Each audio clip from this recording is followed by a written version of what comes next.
Welcome to Firearms of America. Today, as you guys can see, I have another pair of Merrell boots for review, and these are Merrell, much requested Altalight. Now, if you guys don't have time to watch the whole review, let me tell you guys, I am very impressed with this boot. I like them a lot. Now, I was never a huge fan of Merrell, but I think these really grew on me.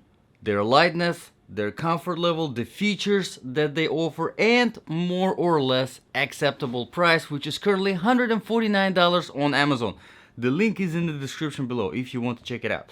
Now, if you do have time to watch the whole review, let's get into it. This review is specifically for my ultimate survival boots section. Basically, if this were just your regular hiking boots and you were out hiking or doing whatever at work and something bad happened, natural disaster, catastrophe, war, whatever you can think of, and you had these boots, you were wearing these boots, or you put them on and you had to leave your house, walk, run for very long periods of time, fight, climb, do all the things that are necessary for your survival. Would this be a good boot? Well, let's get into it. How do we make the judgment? We make the judgment based on 8 different criteria. Criteria number 1, of course, is the comfort level. And like I said, I am very impressed with the comfort level of these boots. There are a few factors that contribute. Very first one, of course, let's get it out of the way. Where are my scale? The weight. Let's see exactly how much these boots weigh. Now this is size 10 and they are only 15.6, which is very impressive. Now, every time I do a review here, I say that if you have a boot that is under 20 ounce, you should be able to walk for extended periods of time without noticing that boot on your feet that much, and of course run. Now, in order to test the comfort level on this channel, I test all of my boots and shoes that I review here equally. I do a 3-mile run without stopping, and then a 5-mile walk, again right after the run without stopping, and then I wear the boot for the rest of the day. The total wear time is usually about 8 hours. And of course, because these boots are so lightweight, 15.5, 15.6, well under 20 ounce, it was very easy to run in these boots. It was definitely very easy to walk in these boots. Wearing them for 8 hours, you didn't really feel any kind of fatigue or anything. And there are a few other factors that contribute to the comfort level. Another one is the flexibility of the outsole. And as you can see, it is fairly flexible. Definitely flexible enough to run properly without putting too much stress on your knees, on your ankles.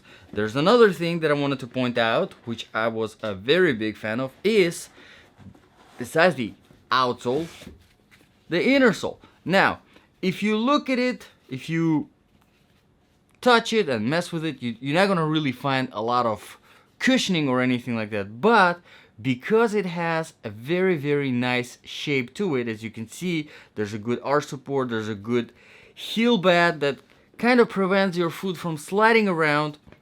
You do have all of that support that is required to keep your foot in place, and that definitely helps.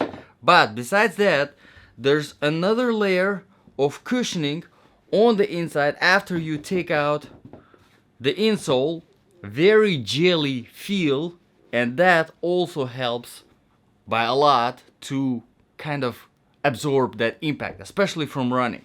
Now, one thing that I wanted to mention here, sort of a minor, very minor complaint regarding the comfort level, is because there is this harder layer of rubber, which is very good for protection, which we will talk about later. From the inside, I wish Merrell implemented a little bit more cushioning inside of the toe box. It won't be that much noticeable if you are wearing thicker socks, and you know, if you get these shoes in the right size, you know, without, you know, not being too small or anything like that, so that when you're going down the hill, your toe is not smashing at the front of the toe box. It will be good, but still, I wish there was just a little bit of cushioning here in the front on the toe box. And because of that, I am gonna give these boots a very solid 9 out of 10.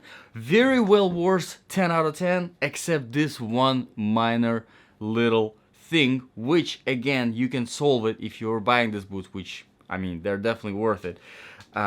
Getting a little bit of thicker socks so you have a little bit more cushioning here at the very front of the top box. Okay, let's move on to the criteria number 2. It's a proofing and protection. Now these boots are waterproof.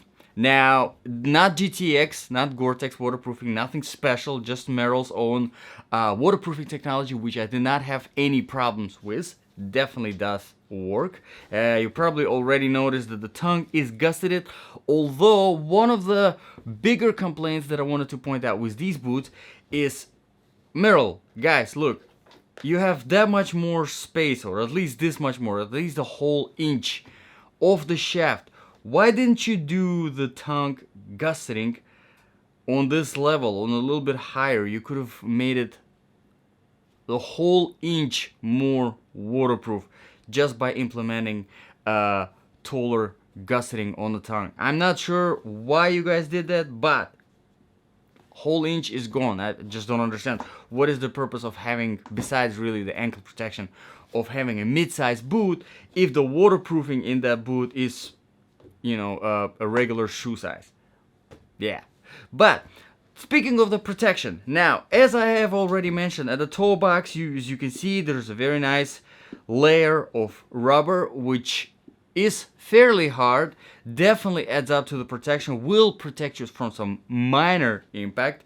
There isn't really much going on in the ankles. However, because there is a decent layer of cushioning, you will have some benefits of having a mid-sized boot. And of course, the heel is more or less reinforced as well. Let's move on to the criteria number 3, quality and design features. Now, quality-wise, Merrell, they have been around forever. They have been doing hiking boots forever. And if you look at a lot of more or less experienced hikers, a lot of them do prefer Merrell as their number one brand. So you can definitely trust this brand whenever it comes to the hiking stuff.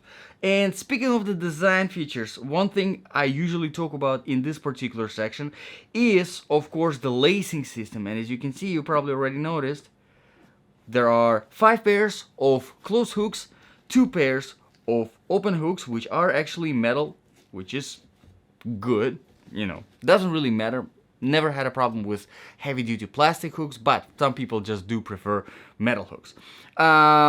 Very good lacing system, very easy to tighten and take these boots off. Very simple. One thing I kind of wish that was implemented here by Merrell, I wish these hooks, the first pair, the bottom pair of the open hooks, was a little bit tighter so that you can actually lock the string in place and would make it a little bit easier to tighten. But you know, some dreams, they never come true. Maybe somebody from Merrell will watch this review and say, you know what, that's not a bad idea, let's do that. But you know, hope, we'll just hope. Anyway, let's move on to the criteria number 4, the outsole traction and stability. And I am extremely impressed with this outsole.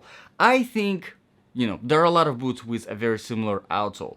Salomon's, Columbia boots, very, very similar outsole.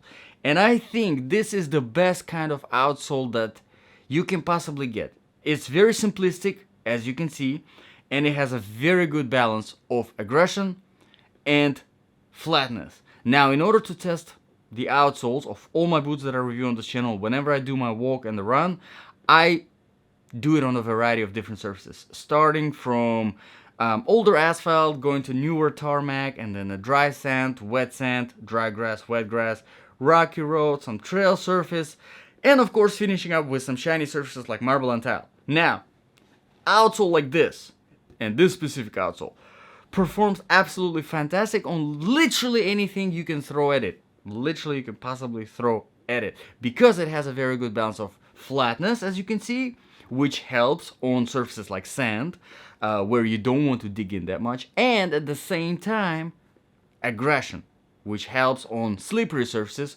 like for example, wet grass, where you do want something to dig into stuff. As you can see, these grooves here, these pretty aggressive, which definitely helps with stuff like that. Now, of course, I'm not really gonna mention ice and snow here because these are not winterproof winter boots. They're not insulated in any way.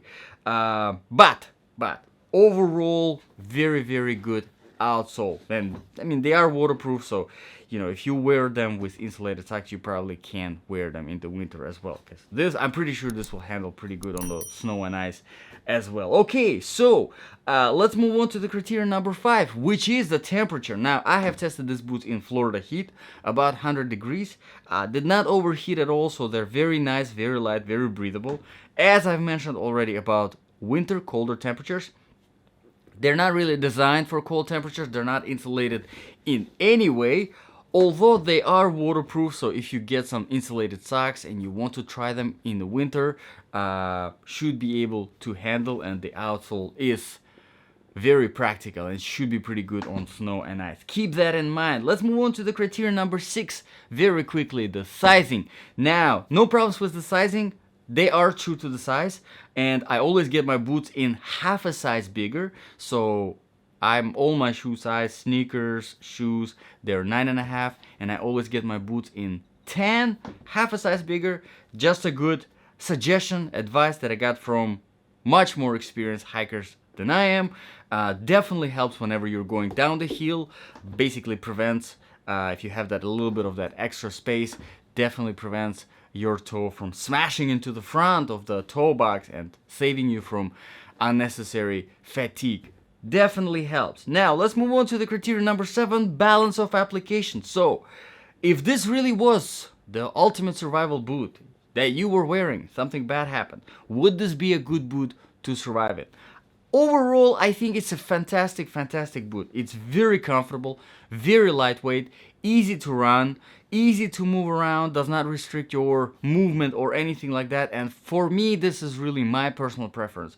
I would rather sacrifice a little bit of protection here and there, but I'd have something very lightweight that does not restrict my movement. Some people prefer more of a heavier boot with more protection, with more features, but I do like this type of boot. Of course, a few minor things I wish to see, you know, Merrell implement, maybe in Altalight version 2, maybe. A little bit of a tighter bottom hook right here to lock the strings in place.